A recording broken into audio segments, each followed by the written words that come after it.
Ladies and gentlemen, Hebrews and She-brews, welcome to the Life Podcast, where we inspire you to thrive as peculiar people in a modern world. And today we're doing that by talking with Kayte Abaffy, my wife. Hello. For the third time, baby, you were the only person who's been on the show more than once. Wowza. No. I'm honored. No, TJ. But that was a particular It was an emergency episode. Yep.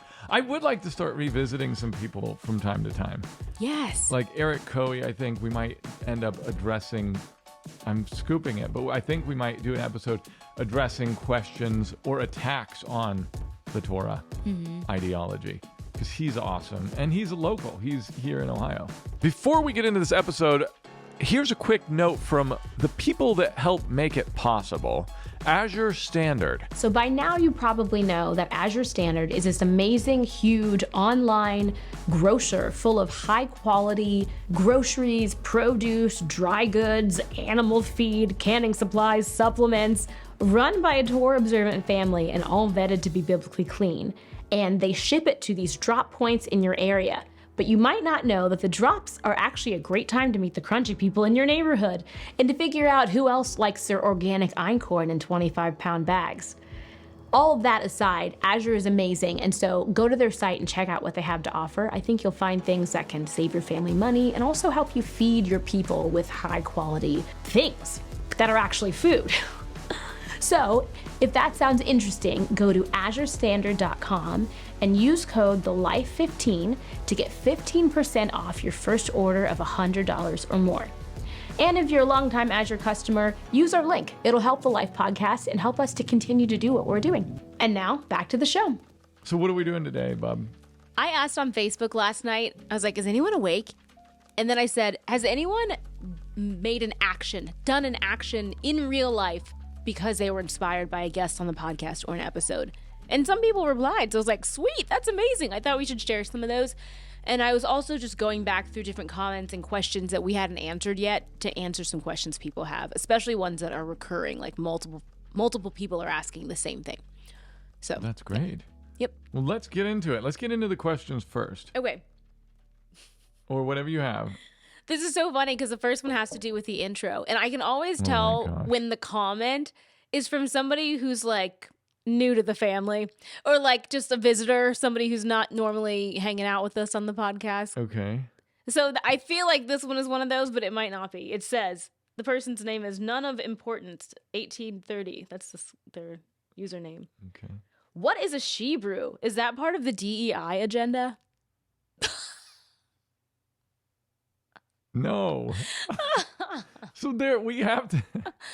The whole Hebrew She-brew thing. I didn't make up this Hebrew She-brew. There was Sarah, who's helping Katie with the matchmaking thing. She had a dating, like a Torah only dating service called Hebrew She-brew. Yeah. And I thought it was funny. And so Hebrews and She-brews is like ladies and gentlemen. That's what it is. I think that's readily apparent to most people, but thank you for the question. It's like Matt Walsh. What is a woman? What is a She-brew? An adult female Hebrew. Okay. Oh, man. Okay, next. Oh, by the way, I'm covered in this tar stuff because we were painting the basement of... We're building a normal size house. We've been building it for a bit, and we're finally... The basement's out of the ground, and we were painting the walls with rubberized waterproofing. I can't get it off my skin. Anyway, do you want to explain the Lego house or? No, later. Okay. They're going to live in a Lego house? It's just a house that's bigger than the tiny house because now we have 3 kids and yeah. The Lego bit though. See, now that part's a mystery. All right. Okay. So it's not a regular stick-built house. So I built the tiny house that we're in, and then I built a cabin that we ended up selling in a touristy area of Ohio. And then both of those were regular kind of 2x4 builds. And this is an ICF build. It's insulated concrete forms. And they are like large Lego blocks. They're 4 feet by 16 inches. And it's 2 pieces of foam, one on either side of this Lego block. And And then in the middle, there are plastic fins in between that connect those two pieces of foam. And it has teeth or a grid at the top and the bottom, just like Legos, because these can stack and fit together. And on those fins that are connecting the pieces, there are places that will hold rebar, horizontal rebar, in place. So this is how you build a house. It's just like forming up walls for a basement if you were doing that and pouring concrete in there, but you form the walls with those Lego blocks. And then once you pour, you don't remove the forms, they stay in place and they insulate the building, in this case to R22. So it's like building with 2x6s and filling them with spray foam, similar R value, but I think it's quicker build. I think that our labor savings will be large. I'm managing it and I'm working there myself, but I'm also hiring some people to help me. And well, one really hardworking guy. So he and I are doing it all. And it took us a month to do the basement, basically, after our neighbor excavated it. But we'll keep you abreast of that if you're at all interested. We placed concrete in those walls last week, and we didn't have any blowouts, which is where the concrete like explodes out of the wall in a weak point. So that was kind of what I was worried about and hoping that we would be able to avoid. But there's the Lego house. That's what we're building with. All the moms are like, oh, we know blowouts. It's just a different kind. It's a concrete blowout. Thanks, Bub. Maybe we should drop in some of the photos I've taken while you're talking about that. Somebody, One Thing Better, asked, I have a sincere question. Why are people meeting on Sabbath for fellowship? Okay. Well, the Bible says that you should have a holy convocation on the Sabbath day, the seventh day. And the holy convocation could be, you and your family convocating in a holy manner, like getting together and I think worshiping and praising the creator of the heavens and the earth and studying about him, praising him, and fellowshipping. I think part of that convocation is getting together with people in real life, not just digitally, if you can. And ideally, more than your family. I know that we all need breaks. Like every once in a while, maybe once a month or less, we will just not meet and we'll meet as a family. So we'll get together and we will convocate as a family and we will try to make time to worship. Kayte, luckily, is really good at singing and playing the guitar. And then we also we read the Bible and talk with the boys about. So that's why. It's because the Bible says to do it. And then the Bible also warns against not doing it in the New Testament. It says, don't be like some who forsake the fellowship of the brethren. Mm-hmm. And I'm probably butchering that paraphrase, but I think that that's really important, especially in this walk, because it's quite easy to be alone because there aren't a lot of people usually in your geographic area that do this. So you might end up driving a little ways, but I think it's worth it as often as you can. What do you think can happen if, like, let's say you did have the option of people around you, but you're like, I just like to do it with my family better. Like, what would you say is lost in that situation? Well, one, you aren't going to be learning much. Even if you're good at studying the Bible, even if you're great at studying the Bible yourself, you may not learn about getting along with your family outside of your family, with Israel, because the church, that's a big part of growing as a human. I think our kids help us grow as people because they show us that we're being jerks or that we're being mean or scaring them or right? Yeah. And so, or not patient or a billion other things. Yeah. So they help us learn, but so do other people. Mostly it's the people that will annoy us.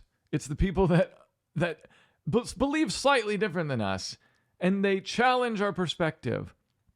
And that is annoying, but then if we'll be patient and talk with them, sometimes we might change our minds, and sometimes they might change their minds, but all the time we'll be able to make each other better, and that is what's called iron sharpening iron. And so if you neglect to get together with a bunch of people, whether you love them or hate them, really, every week, and on the feasts, then you're going to be a weaker person.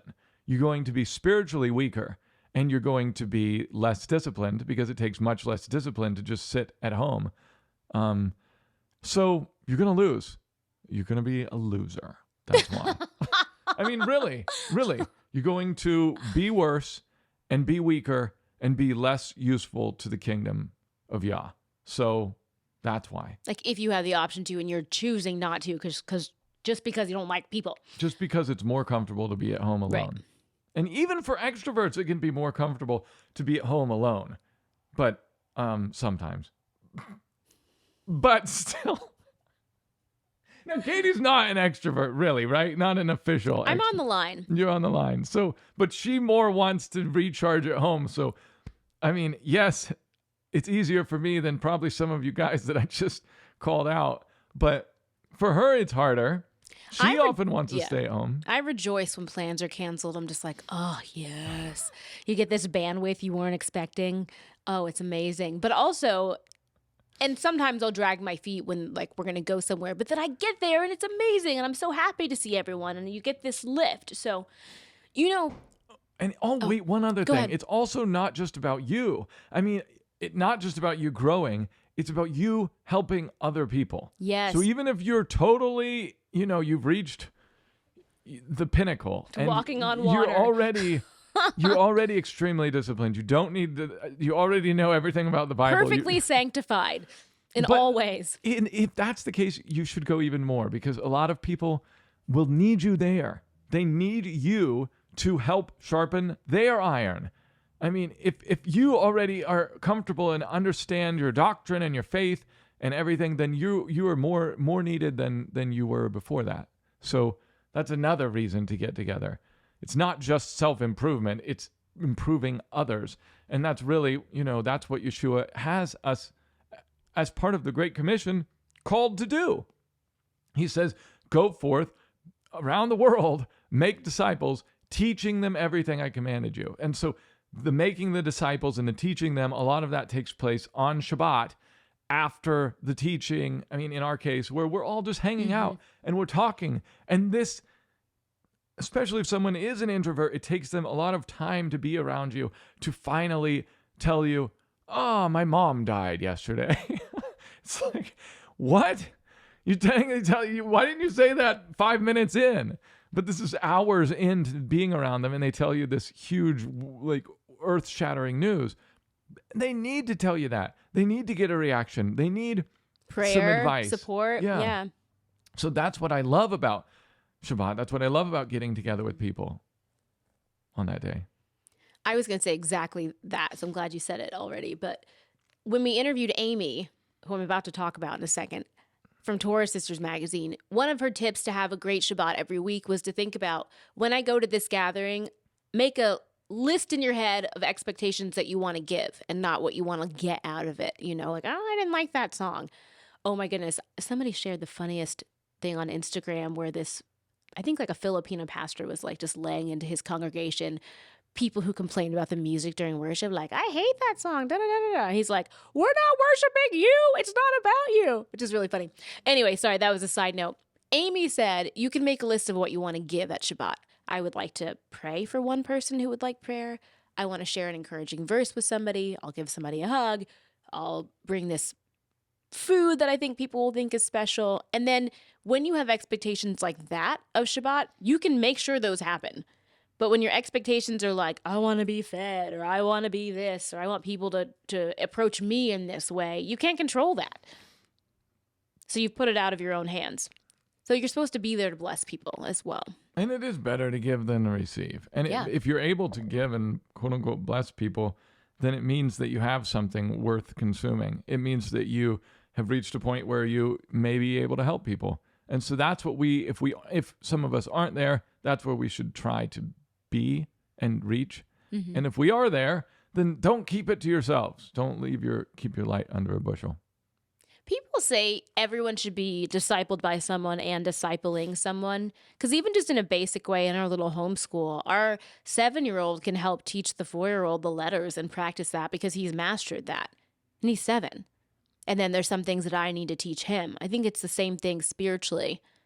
Even if you're like the most beginner, maybe a little kid doesn't know the gospel, or maybe somebody else who's new hasn't heard about, something that you do have experience with. There's always something to like share, right? Maybe an old man doesn't know the gospel. That would be, yeah. Yep. Okay, Do can we just... you guys know what the gospel is? Think about this in your heads for a second. I'm saying this because of our interview with John Diffenderfer. And in that, he said that he went to a Hebrew roots conference, and this older man said something about somehow he didn't know the gospel. I don't know. Like he said, what's your definition of the gospel? John Diffenderfer says the gospel, and then the old man's like, I've never heard that before. And he's like, what? This must be your first year coming to this event. And he says, no, I've been here for 20 years. So one, it's a big call out to this whole like Torah community that we're not talking about that enough. And two, it reveals that because we aren't talking about it enough, a lot of people in this movement don't know what it is. So think about to yourself, what is the actual definition of the gospel, the good news, and can you define it so that a 5-year-old can understand it? Yes. In this community, I've heard, because you start to see some like nuance in what God requires of you once you're saved, then it starts to like get muddled and weird.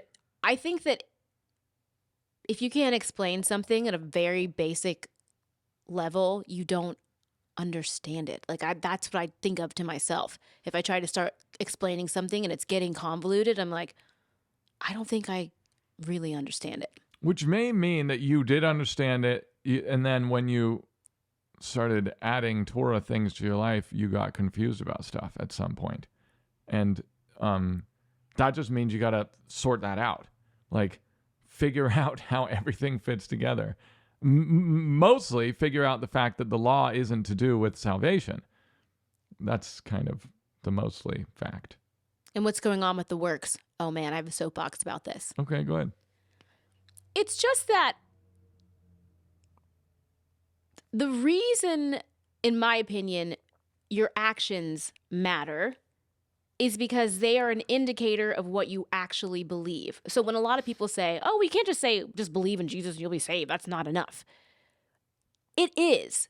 The way that you know if it's a true belief, true faith, and true trust in God is, are you willing to act upon that? So it's like a chicken and an egg thing. Are you acting upon that? Yes. Are you acting upon it? Does your fruit match the root or whatever? Like, it's your actions are a diagnostic tool about what you actually believe. So it really is like, do you believe the gospel? Do you believe it says whoever comes to God has to believe that he is and that he is the rewarder of those who diligently seek him? Like, do you believe those things? Do you believe that he died for your sins and rose on the third day and that, you're covered with his blood and he looks on you with, forgiveness because of that? And do you believe that he is the creator, that he's smarter than you, that he's good? Do you obey him? Because every time we disobey, to me, it's just an indication that we don't believe what God said. That's where the Torah movement is strong. It's strong in obedience. Yeah, your actions need to match. Oh man, I feel like there's so many just online and different things you might watch. You'll come across nominal Christians, and they'll say like, I believe in God. I'm spiritual. I have my own personal relationship with God. I pray every day. I don't like to read the Bible that much. It's like this relationship with him where you form him in your image and you make him in this like corner where you can control how much he affects your life. And you're not surrendering anything. You're not dying to yourself. You're not putting your plans and thoughts aside to be his tool. You're asking him to bless your plans. It's like a different kind of thing. Well, the reason, if we now switch to my soapbox, the reason that this is common in Christianity is because the leaders of Christian church, all denominations, somehow concluded that they could rewrite what sin was and wasn't. And that's when they said the law is fulfilled by Yeshua on the cross. And then they were forced, because they had removed the law, which was the definition of sin, according to 1 John 3:4. Sin is transgression of the law. They were forced to define what sin was, because throughout the New Testament, it shows us that there are definitely still some things that we're supposed to avoid. Paul lists them and says that these sins, these things, will bar us from the kingdom and send us to the lake of fire. It's said it in Revelation, another list. So we have those lists, and then we also have in Acts 15 4 sins that we're not supposed to commit if we want to continue to, call ourselves part of the church. So it's definite that sin still exists and that we're not supposed to do certain things. But now the church at large had to rewrite which laws apply.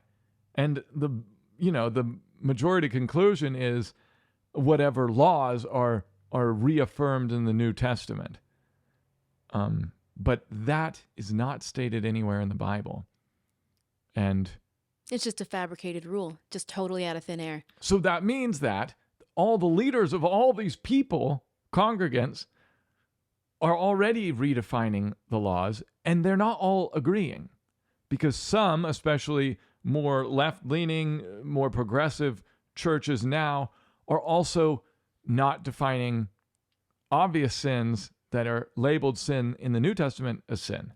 And so now we have, so that means they're ignoring some of the laws that are repeated in the New Testament as well. Yep. So now we have some denominations that are defining law one way, some that are defining it another, and none of them line up with the biblical definition of the law as all the laws in the Bible, from Genesis to Revelation. And so that's where we get that problem, I think. Yep. Once man starts getting his little pen out and for all intents and purposes, crossing out words that Yah put in place in the word, in his word, that's when we start going very wrong. Yep. There's so much there. Okay. Should we talk about Amy? Yeah. You guys, okay, this is just a little chatty moment. Amy runs Torah Sisters magazine. We did an episode with her where she shared her testimony and everything, and we've advertised the magazine a few times because it's a great magazine. And she puts on these retreats and stuff. And so this past week, there was this video upload on her channel, and it was like, I got married. And my jaw just hit the floor. I was so psyched. Did I cry? I might have cried. And the cool thing was, the gentleman that is now her husband heard about the magazine on the podcast, like through the podcast advertisement. And he was a widower. What's the word? Widower. With a daughter who he thought would be blessed by the content of the magazine. And so that's why he got it for her, because it could provide all these womanly conversations and recipes and blah, blah, blah. And then he ends up sending the daughter to the retreat, to the Torah Sisters retreat, but he has to call Amy because you have to go with your mom if you're a teenager. And so she allowed like the daughter to come with a woman from their congregation. Sorry, I'm scooping the whole video. Sorry, Amy.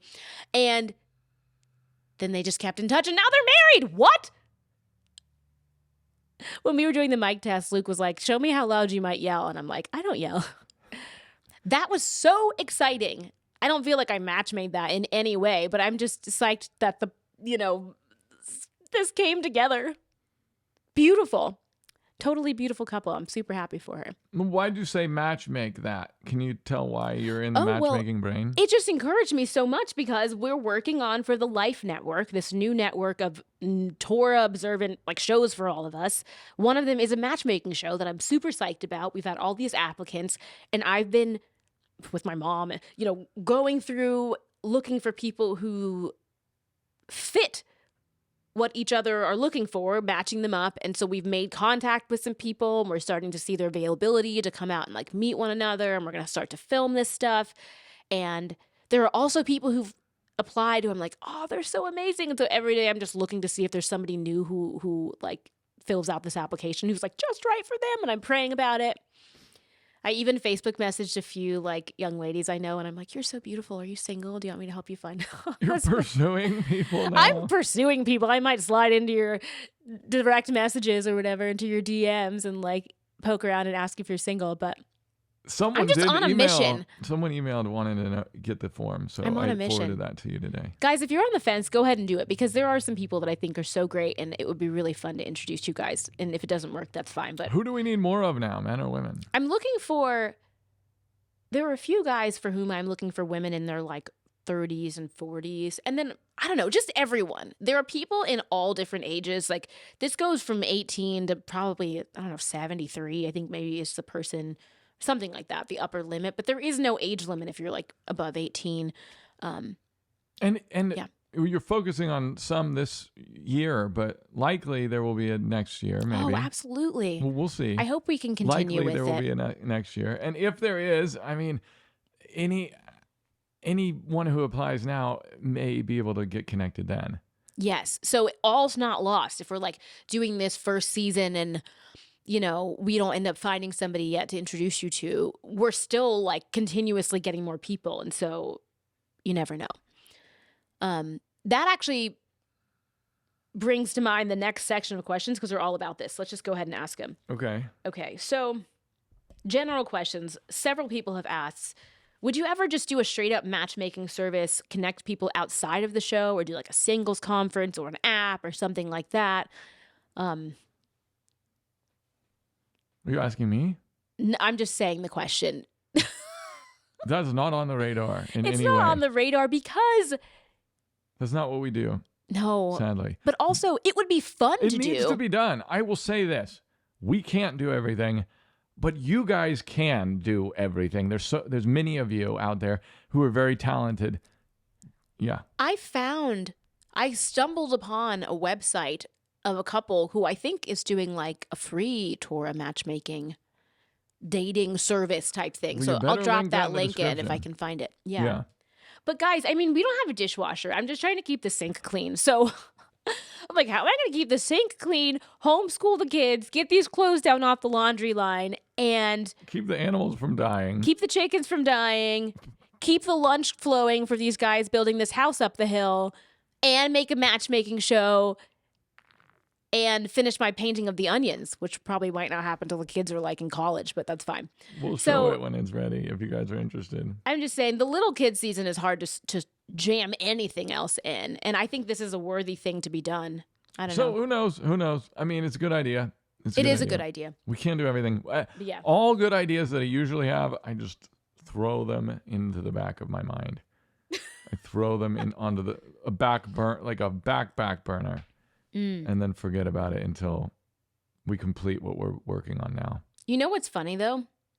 Years ago, when we first moved into the tiny house, we were thinking about the way and the truth and like, should there be a life? What should that be? And I remember thinking, we talked about what if we had did like a television network of shows, and then we talked about it a little bit, and it was like, nah, gone. And then years later, it did end up being a thing that kind of God brought back around. So Wow. it's interesting. I had totally forgotten about that. What's next? Okay. Still on the matchmaking show, somebody commented, interesting and fun idea, but how will you avoid public humiliation and broken hearts? I can address.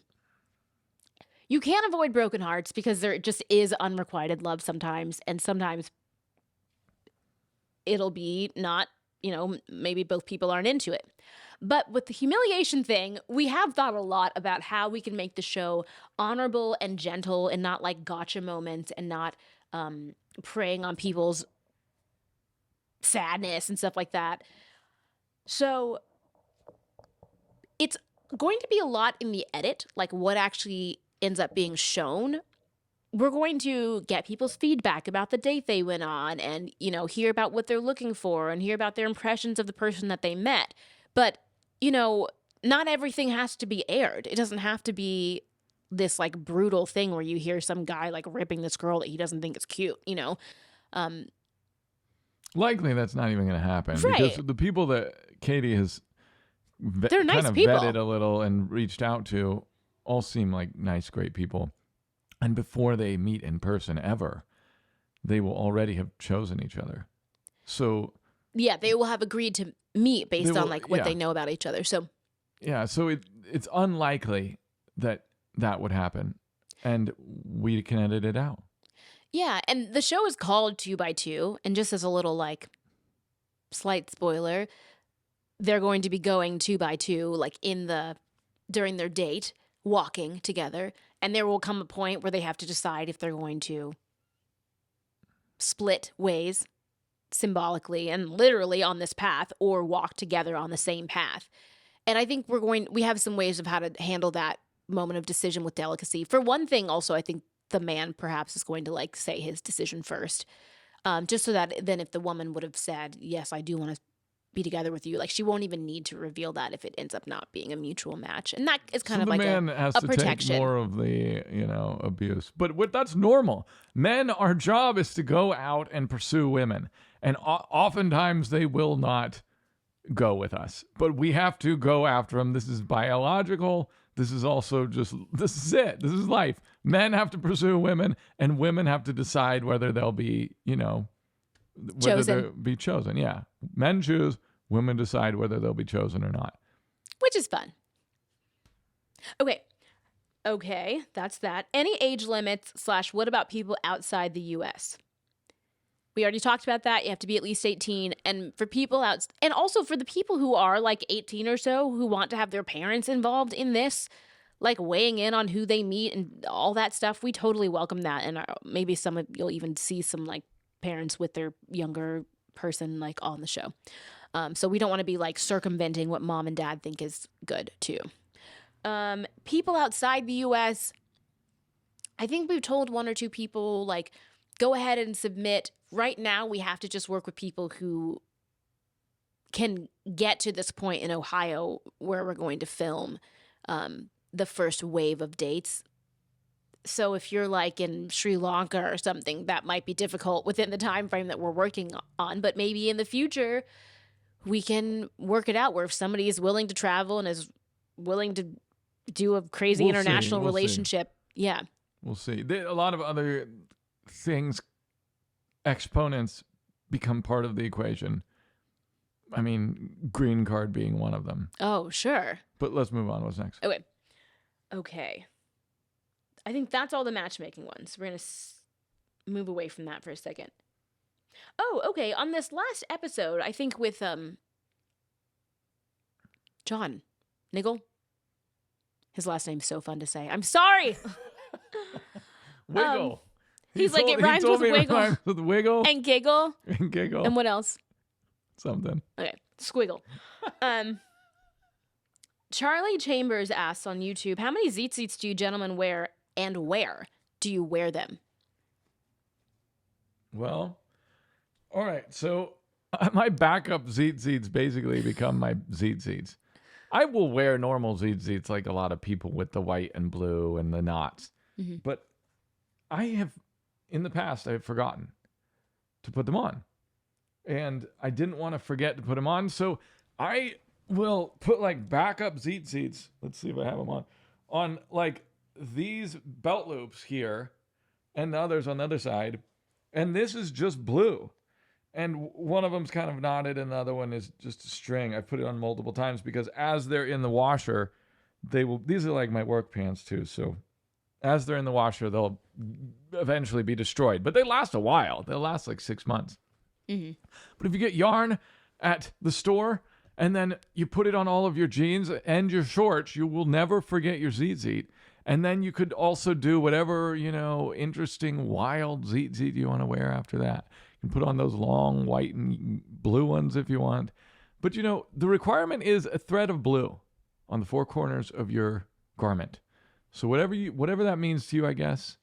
I think 119, maybe they don't think this anymore, but they would usually just put them all here because this is where the seams come together on your jeans. On both sides, you mean? So they'd put like two here and two on the other side. And to them, that was like the four corners of the garment coming together there. Because even your shirt, like the seam is down the side. And so that's a corner, that's a corner, that's a corner, that's a corner. So you have like... Yeah. Some people wear them front and back to like the four corners of their body on the front and back of their belt loops. It's not really four corners of the garment. I mean, some people will wear the tallit with it's a shirt that comes to four corners on here and there, and they put it there. When people get so prescriptive about stuff the Bible doesn't say, I just say, don't worry about that. Just like the instruction is, like you said, it's pretty simple. And I feel like when you add detail where God has not, that's when we get into like having problems. And it would also be nice if you enjoyed the way that it looked. So maybe think about that too. Oh, there's this girl on Etsy who makes the cutest tzit-tzits. You know what's crazy? I found them and I had like hearted them forever and I loved them. And then I ordered some and she wrote on the receipt, "Hey, I loved the Way documentary." And I was like, what in the earth? Cool. I want to be her friend. Hi, whoever you are. Let's be friends. Sarah Bollinger wears her tzit-tzits too. What's her name? Do you remember? I don't know. I'll put a link. Yeah. Okay. This is a funny one, bub. Luke, has anyone ever told you that you sound exactly like Keith Morrison from Dateline? Even your mannerisms are the same. I pulled up a picture of him because I wanted you to remember what this guy looked like. Oh, goodness. I've gotten a bunch of, like, this is you one look I've like never this guy, seen. you sound like this guy. Maybe you have to throw a photo up, like, in the episode so people know. This guy. Which is so weird because he's quite a bit older than you are, but I get what they're saying in a way, like face shape wise. Yeah. No one's as cute as you, so it's not that, but it's like, That's funny. Isn't that funny? We'll see if I look like him when I get older. Yeah. Does he talk like me? I don't know. I'm curious. I haven't seen Dateline or like 60 Minutes, like anything like that in such a long time because we just don't have TV and don't watch it, but I need to do something with my hair or else I'm just then I'll look like no one. I keep getting so crazy with my hair. I haven't been able to cut my hair. All right, what's next, baby? Okay, here's the one that's really common is like, for those struggling with community, is there a place where there's a list of either streamed Shabbat services or in-person meetings or blah, blah, blah? I will always plug the 119 Fellowship Finder. Go to 119ministries.com. Go to the resources and the Fellowship Finder and see what's around you. Mm-hmm. Then reach out to them and meet them before you go to their group. Just make sure you are on the same page or ask for a statement of faith if they have one. It's nice to just know what you're getting into before you visit these places. Mm-hmm. Many are fine and normal, some are not. So they will likely vet you if they know what they're doing, and you should vet them. Now, Matthew Martin is working on something that will hopefully solve this problem. We will talk more about it later, I think. Cool. Okay. 2026 sometime. This one's a little spicy. Gabriel Rutledge says, "Why are you so averse to saying God or the Lord as if that displeases him? Why do you always say Yah?" Me? You. I'm not adverse to saying the Lord or God. I don't feel like I shouldn't say it.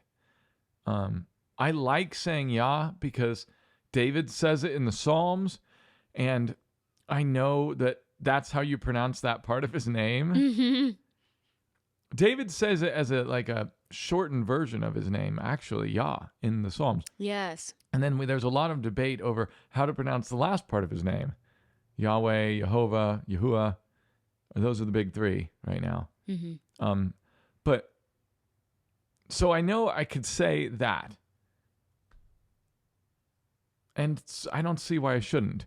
Katie thinks it sounds more Rastafarian. And I don't mean it to. I don't want people to It's just think I'm those like are the only Bob people who Marley. say yeah. I just think of like Bob Marley and the dreads and the music and the. I guess if I keep not cutting my hair, I'll be able to, fit that image more. You guys, did Samson have dreads? We're reading Judges right now in our family Bible time, and it says he had 7 locks. I'm like, how were they numbered? He must have had dreadlocks. He probably, his hair got dirty. He had it since he was a kid. White people can have dreadlocks. I know, but you probably, he's running around. Imagine Max, our kid. Yeah. Oh. With hair that long. Yeah. Already at 7, it would have been unable, we could not ever. Yeah. But there were 7 of Comb it. them. It's like 7 perfect. The number of maybe perfection. he actually just took the time to make them. Maybe he had like nice, neat dreads. Who knows? It's possible. Samson had so many issues. I did not realize. Wait, to get back to Lord and Jesus I'm and sorry. God, I'm fine with saying all those things. I don't think it's wrong to say those things. I think what I am trying to do when I say Yah is because I didn't know that his name was not Jesus or God way back before I came into the Torah. And I would like, even just as I say Yah, and if someone is watching me and also doesn't know that his name is not actually the Lord or actually God or Jesus, I mean, in Hebrew, I would like them to go research it. I would like to hopefully inspire people to think about it and ask, why is it all caps Lord in the King James Version? And what is that pointing to?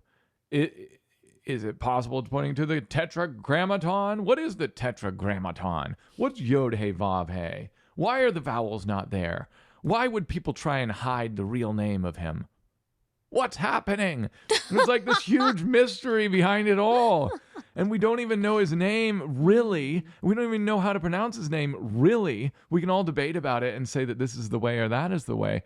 But of course, when he returns, maybe some of us will be right. Maybe some of us will be wrong. What if he's like, maybe y'all are of us will all be wrong? Maybe it's some wild way. But what I do know is that he is the I am. He is the existing one. Yeah. And I know that true Christians, when they're saying Jesus, Lord, God, I know that they're pointing toward, in that reference, the existing one, the one that made us all in his image, loved us so much that he came to earth as a man to die for our sins so that we could be rejoined with him. And that is awesome. And I say Yah because I think it's closer to how in Hebrew you're supposed to say it, I guess. I guess that's why. That's good. Sometimes I say Lord, sometimes I say God, sometimes I say Jesus. But all of that to say 2 reasons. One, I want people to think about what they're saying and what's written in the Bibles. And when you see, oh, Lord stands for Yod He Vav He, maybe it will make you look at your interlineary more. Maybe you'll get the Blue Letter Bible app and look at other things. And maybe then you'll see that the word Easter is actually Pesach in Acts. And you'll wonder, why did they translate Passover as Easter? And so I want that to maybe in some small way help point people to doing more research. So I guess that's the one reason. And the other reason is I think it's closer to the Hebrew way of saying his name. That's good. In the very first episode of the podcast with TJ, the thumbnail says Yah is a warrior. And somebody, not a worrier, a warrior, sorry. Somebody wrote in the comments, why are you calling him Yah? God doesn't have a nickname. Like a very snarky sort of thing.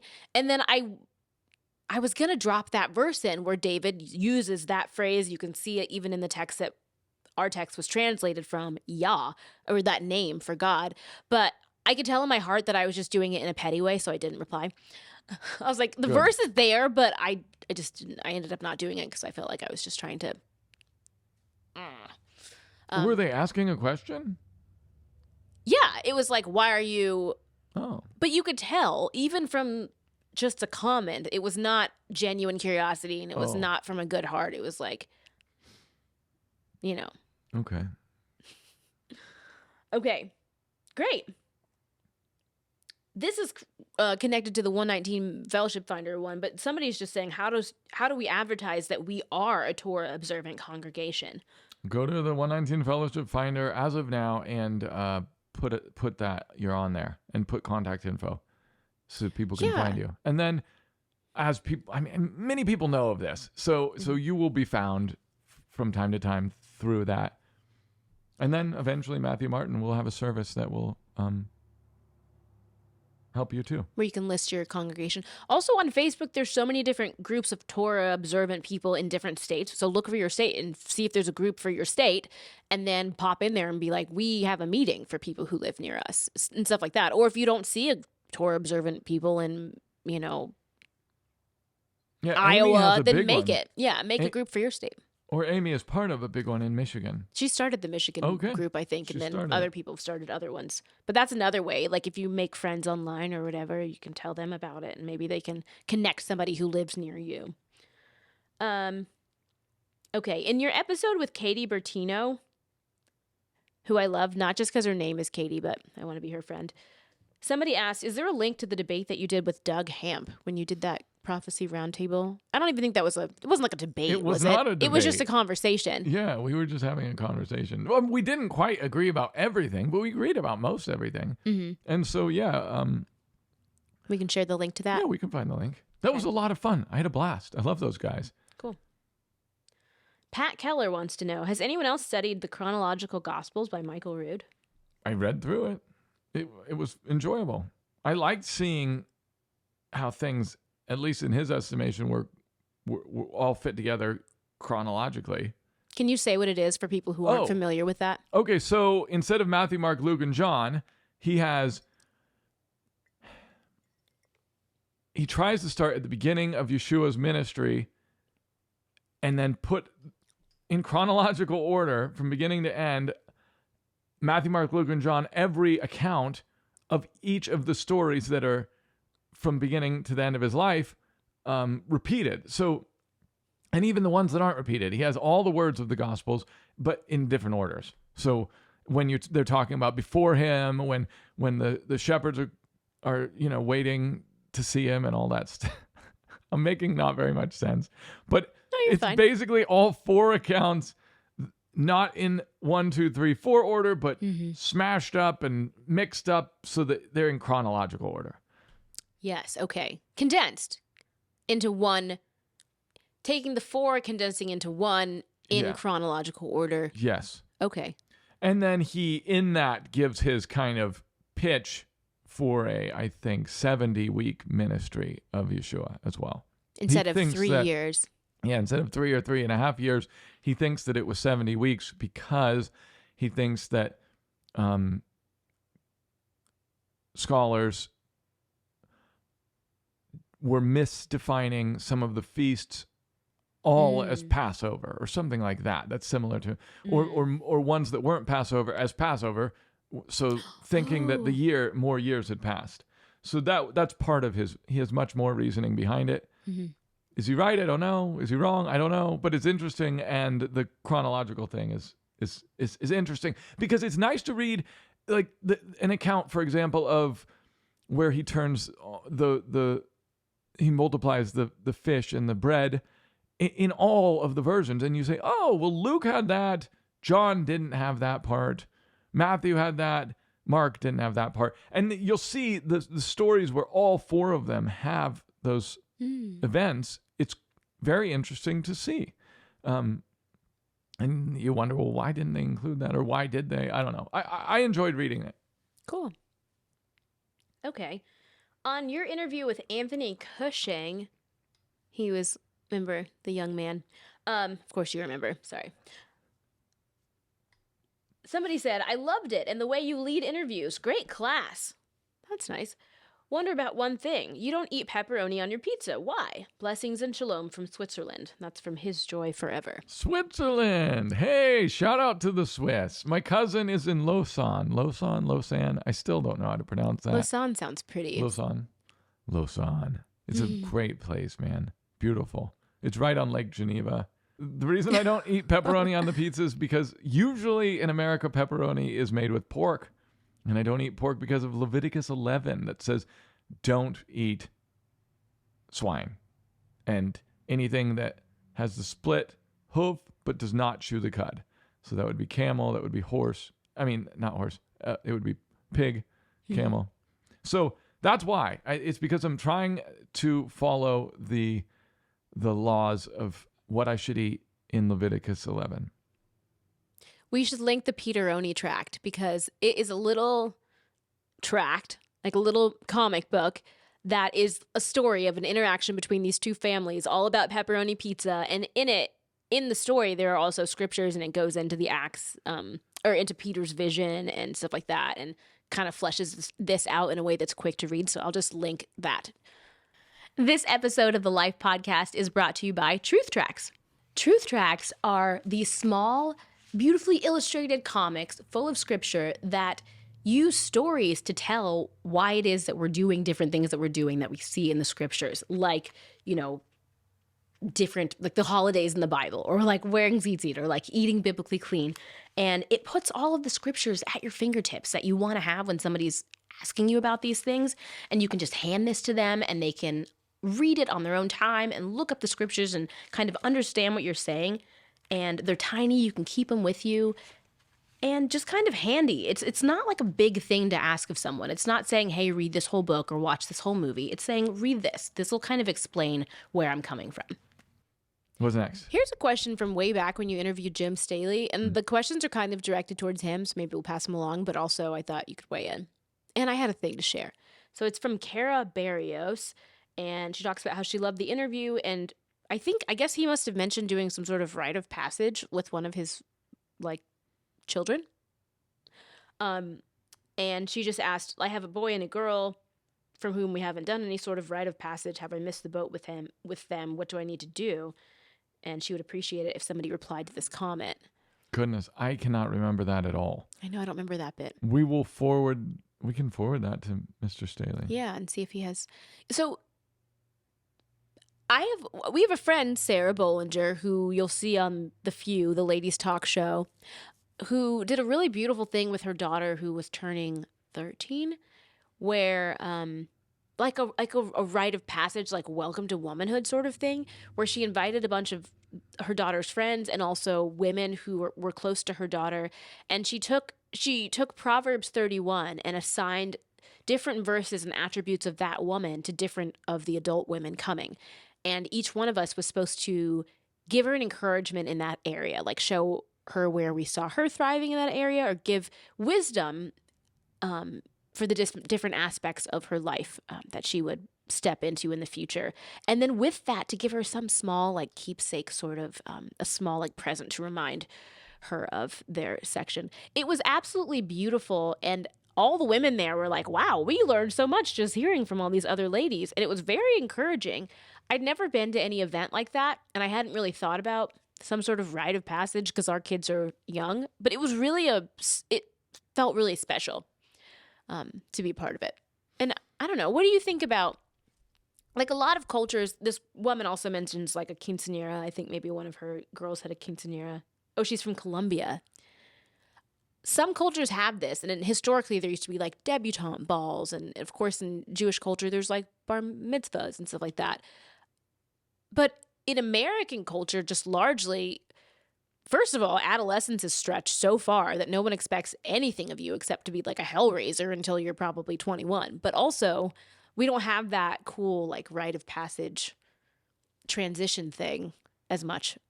I don't know. What do you think about that? About the need for a rite of passage? Is there a need? Do you think it should just blur from childhood into adulthood? Is there something important about having marking that transition? I'm sure. In the community too, not just with your family. I'm sure it could be helpful. I haven't thought about that very much. So Yeah. I don't think that I have enough thoughts about it to benefit anybody. That's fair. What's next? Okay. Switching gears away from the questions now. So I had asked on Facebook if anyone had taken an action based on a podcast episode. And so this is some of the stuff. So I just wanted to share some of them. And if you have thoughts, then weigh in. Okay. Melissa says, yes, the episode with Nathan Harmon motivated me to forgive someone I had been struggling with forgiving. Hearing his testimony pushed me to let go of some hurt I had been holding on to, which has reshaped our family in ways I wouldn't have thought possible. That's awesome. Beautiful. Wow. Good job. So cool. I bet Nathan would be so very happy to hear that. Yeah. Okay. Michael Hooker. I hope I'm saying your last name right. He says, well, I've been working my way through the podcast, starting all the way at the first episode, so I'm still going through it, but a couple stuck out to me. Matthew, the chosen coffee entrepreneur. I know this guy, Yeah. by the way. I know Mike. Mike Hooker. Oh, sweet. Hi. After I watched that episode, it encouraged me to keep going with the pursuit with my own personal channel, apparel company, ministry, and business that I've been working on. I've been losing heart, and even now I'm having to learn about consistency, patience, and focus, but it helped me organize some thoughts I've been having, and I'm more focused than ever on the mission. Also, he watched the episode with, I don't know if it was Curtis or Michael. Who was episode 65 with the River Branch? But he loved his heart for brotherhood and connection and accountability, and encouraged me and some other brothers to be more intentional in our walks and our accountability to one another in our faith. So they have like a... That's awesome, Mike. Yeah. Yep. Keep on keeping on, man. Yeah. Don't be discouraged. Keep doing it. A lot of things take a lot of time. Mm-hmm. Yeah. A lot of things can be quite discouraging. But I wrote to him in the comments a little bit, just talking about how when you have an idea for something, there's that like magical honeymoon phase of the idea where it's all just idea. It's all possibilities. And then you switch into like more of the grunt work of doing it. And it just becomes at times about diligence and pushing through and problem solving. And it's not all flashy and sparkly anymore. But also one other thing, fail fast. That's the other thing. That's like the motto in Silicon Valley, or it was back in the day. And it means hurry up and find out if your idea is worthwhile or not. Break it or prove it. And do it as quickly as you can so you don't waste your time.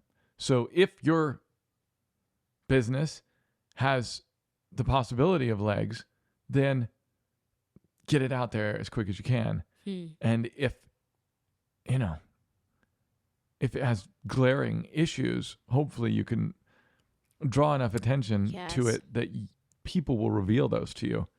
And you can either fix them or you can totally rebrand, redo it, et cetera, et cetera. Like, that's the idea. Fail fast, have a great idea. But a part of the great idea, I think, this isn't just to you, this is to everyone out there.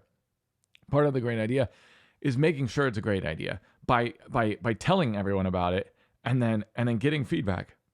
This is what we've tried to do with Kickstarter, where we'll have an idea that we think is okay, that people might like, and then we throw it out into the community and we see, well, hey, if people fund it, maybe they like it, and maybe enough people like it enough that it's a good enough idea. Because as a creative person, I guess I'm semi-creative. So You're very creative, so humble. Well, I don't want to be fully creative. Like, fully creative can lead you to being so flighty and non-committal. But No, you're very balanced, but you are incredibly creative. Thank you, baby. I guess if that's a good thing. It is. Okay. It's great. I'm gonna forget what I was trying to say. I'm sorry. But if you're creative, you often have a lot of different ideas all the time. Good ideas. Like TJ Morris is like this. He has a new business idea all the time. He you can't pursue them all. So you have to just throw them on the back burner and forget about them. So anyway, all that to say, do the thing, put it out there as quickly as you can. Try and break it, quote unquote, meaning try and see what are the weaknesses of it so you can either improve those or realize that this is not worth pursuing and it's not the best way to leverage your talents, because you don't want to miss out on that. And then if you break it, do a different idea. And if you don't, it'll strengthen that idea. That's not just you, Mike. It's to like anyone who's doing a business or anything, any endeavor. that takes so much of your energy and power. Yep. I got something to add there. We were watching that video of the huge YouTuber whose name escapes me about his creative process and putting together his videos. And one thing he said is that a lot of creative people never bring their thing to the light of day because no one's waiting for it and you have no external accountability. So it's just you on your own, like working on this thing, you know, in the darkness, and there's nothing time bound about it. There's no one waiting for it. And so he said what works for him is to get a client for your business, or get like have people waiting for your product that you have to have a deliverable for them. And then he says you have excited accountability, which means you're not having to do your thing because someone's waiting for it. And you've committed to doing it by a certain date. And because of that, you must learn the skills required. You must like try to close the knowledge gap so you can deliver the thing, because it matters whether you finish or not. And I think he said a lot of creatives, it doesn't matter if they finish, and so they never finish. And I thought that was great advice. Yeah. Mike Hooker doesn't have that problem because he's putting stuff out there, and that's great. yeah, I gotta remember the name of his stuff. We'll have to just link it in there. This is going to be some We're going to have a lot of links. We're linking you, Mike. High density links, you guys. Okay. Margaret says, on one of our Q&As that we did together, I mentioned the book Created to be His Helpmeet. I almost didn't mention it because it's like controversial, but Luke's like, say the name of the book. And I'm glad I did, because she said she decided to check it out, and it's changed my life and my marriage for the better. That Sweet. book is, that'll change something. Very cool. Jenny says, I had met one of your guests in real life years ago. Your interview with Dawn Milberger, who is amazing. Please watch that one if you haven't already. It's all about forgiveness, like forgiving people who've done the most horrific things. She's an amazing woman. I'm so impressed by her. Your interview with Dawn reminded me that I had met her, the person that Jenny had met in the past, and was struggling with bitterness and unforgiveness. So I reached out to her for counseling, and she immediately responded and started counseling me weekly over the phone. Little heart face. So it sounds like, Wow. amazing. Misty and Derek. Hi, guys. Nathan Harmon inspired me to tell our testimony on your podcast. And Victor LaBarbera was so inspiring to step out and go do street ministry that we knew Abba was calling us to. I love PD's too. He inspires good fruit and love for others. Hey, guys. Cool. That was a blast getting to meet you guys. Very and cool. That was a fun interview. Yes. Okay, let's see. Oh, man, that's a long one. I'm going to skip for a second. Julie says, I was already listening to River Branch, but your interviews with Curtis and Michael inspired me to ask about discipleship for women. I also subscribe to Torah Sisters magazine. And it seems like I've gotten involved with supporting Caleb House because of the podcast. That's great. Yep. Robert says... One thing. Someone emailed me and said they're putting on an event for Caleb House here in Ohio, in Columbus, Ohio, on September 7th. I'll somehow link to that or put a poster up about it if we get this out in time. Can you say what Caleb House is if people don't know? Yeah. Okay. I thought you were going to do it. No, go ahead. All right. So Caleb House is a ministry created by T.J. Morris of Bear Independent. And what it does is it houses kids who were sex trafficked. And it also saves them. I think he works behind the scenes, he and his boys, his tough men, to help save these kids. So that's really cool. They work with the FBI and other branches of the government to save children that are in these horrible situations. And then Caleb House is the location that he's building that can house them. And the coolest thing is, and this will be part of the Homestead show, the first episode, I think, is going to be with JT, who works with Caleb House and he helps connect the kids with the land more, because they're going to each have animals and gardens So cool. so that they'll have to take care of, and they're going to learn about taking care of animals and getting reconnected with nature, Yeah. which is, I think, a Healing. healing and important thing. And he's such a great guy, JT also. TJ, JT, two great guys. Anyway, I probably can't say much more about that. I don't know what they don't want people to know or do want people to know. Like the location you can't know, but you can know that they are currently building these Caleb houses to house these kids. It's one of the most important ministries that I've ever heard of. Yeah. And it's run by honorable people. So if you don't know where to give your tithe, give it to Caleb House, and we will link to them as well in the description. Yeah. That's great. And if they are ever accepting volunteers, I highly recommend volunteering there. That's all. Cool. Okay. Marie says, she said about the Facebook post, reading these comments makes me want to go back to the beginning and start with episode 1. She says she loves the variety and lifestyles of the people interviewed. I learned something from each one. Basically, she's saying she had been in church for 30 years, and she did have some anger about being misled or taught doctrine instead of the Bible. But what she's gotten from episodes lately, like Mr. Pastor Nathaniel Wright and Belinda and Belize. Why is his name escaping me? I'm sorry. David. David, yeah. David from Brent. Belize and John Diffenderfer, is that they all carry a gentle and humble spirit that she said she needed to see. And also the episode where the gentleman helped those trafficked men really encouraged her as well. And the one with the Army Ranger. Oh, my God, words. So yeah, she just said she loves hearing people's stories. And I think that maybe hearing people talk with mercy and grace about our Christian family that are, in church and stuff, helped her soften things up. That's cool. Yeah, okay.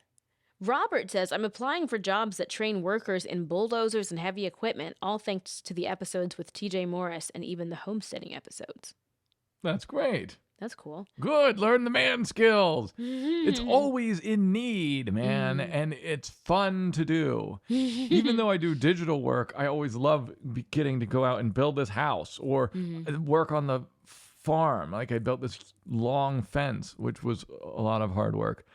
And any other stuff. I think it's very important, especially for your kids too. That's why we wanted to have a little bit of land and be able to have the boys, especially, on the land and help them learn to work with their hands. Yeah. Yes, good. Yep. Okay, I'll just do a couple last ones real quick. Rebecca says, it was brought to my attention that some tithes are to be used for orphans and widows. So we've given to those kinds of organizations now. And she said the people who are working with orphans, like Jane, who is from Kenya, like that episode, I think, encouraged her. That's great. I mean, Caleb House often deals with orphans as well. I mean, Yep. Yeah. And Sean says, among other things, that he started up a weekly men's discipleship meeting because of the interviews with Michael and Curtis. And then also his wife and I are starting a marriage podcast that they just started recording. That's fun. Drop the link in the comments. We'd like to check that out. And let's see. Rotating Acres. Oh, they're the soap people. Are they the goat soap people? yes. Yes. Yes, great. They have great products. Yeah, so they liked seeing the work being done with Caleb House, and they basically had their eyes open to what's going on with the trafficking because they were not aware. That's what it seems like. It's pretty cool. Wow. Cool. You guys are great. Thank you for the stuff. I mean, we met them at the... Oh, they weren't aware. So they were just at the Refuge Ruckus last year. So they must have become aware the year before, like last year. They must have become aware of Caleb House in 2024 because they were at their fundraising event last spring. Yes. And that's where I met you guys at Rotating Acres. And you gave a bunch of stuff to Katie. So thank you guys so much. It was great stuff. Yes, that we use all the time. Yeah. That's amazing. Okay. I thought that was fun. Sometimes you do things and you're just like, you don't want to just drop information into the void and like clutter people's lives with uselessness. And so that's why it was cool to see that sometimes you guys are getting a nugget of something worth acting on. And I think that's really encouraging going forward with the podcast. Do you have any final thoughts? Because we got to take the boys to boxing. Oh, goodness. Yes, I do. You guys probably are wondering what I'm drinking here. What is this weird glass? What is this strange straw? What kind of green mixture is in there? And why am I pouring it out of this beautiful jar? So this jar is from Azure Standards Canning Company. And this yerba mate is from Azure Standard as well. So we do a lot of shopping at Azure Standard. We buy a lot of bulk goods from them. Mm-hmm. One of them being yerba mate, which gives it gives you caffeine and a lot of these, I don't know, are they called phenols or something? Oh, like phenol? Something. Some good stuff. Something like good. That's in green tea. It's also in this. And it has a bunch of other good stuff that's not in green tea. And when I drink green tea on an empty stomach in the morning, it hurts my stomach. And sometimes I've like gotten sick. Yeah, it's like so nauseating. I've only done that twice because it's too hardcore on my stomach. But the yerba mate, I can drink this in the morning right away. And it gives you caffeine. And it's not like a huge bunch of caffeine. It's calm. And I don't know. I like the taste of it. My dad hates it. It kind of tastes like grass. Mm-hmm. A lot of you people probably won't love it, but some of you might. And if you do, get it from Azure Standard. They have organic yerba mate. That's what's so great about a lot of Azure Standards stuff. Yeah. Is that it is organic and it's a company that's owned by Torah observers. And you know that they're doing their best to source all of their goods from, I don't know, small farms, from organic farms, likely from other Torah observers who produce stuff. So we can't recommend Azure Standard enough. I'll put the code in the description. And if you use the link, if you actually click that link and shop from that link, then it'll allow us to keep being ambassadors for them. Yes. If no one clicks it, then we can't be ambassadors for them anymore. Right. So anyway, that's the plug for Azure, and they're great. Do you want to say anything about Azure Standard? They just make this really good fermented kimchi sriracha. If you guys like spicy stuff, I was excited when I saw this. I just was going through the stuff that was on sale, and I tried one bottle. We tried one, and it was really yummy. It's spicy, obviously, because it's like sriracha, but it's fermented, and I liked it because it didn't have a lot of the preservatives that are in sriracha. It didn't have any of the it doesn't have any preservatives, which is awesome. It's like naturally preserved with the fermentation, and it's super yummy on so much stuff. Like I like it in like ramen, an Asian bowl. It could be on a taco. You put it on eggs. Like I'll maybe link to that too if you're into spicy stuff. If you're into good like probiotic gut bugs. Yeah, if you're not going to make your own hot sauce, then the next best thing is to get a clean hot sauce. It's yummy. We get a whole case. From Azure. Yeah, we do now. That's it. Well, guys, thank you for watching this. I hope you enjoyed it. I hope it was worth something to you. And, like the video, share it, subscribe to this channel if you haven't already. And, of course, go check out watchthelife.com and see what we're doing at the Life Network. It's still just going to the Kickstarter landing page, but it will eventually go to a Netflix-like site where you can watch all these shows that we're working on. Thanks.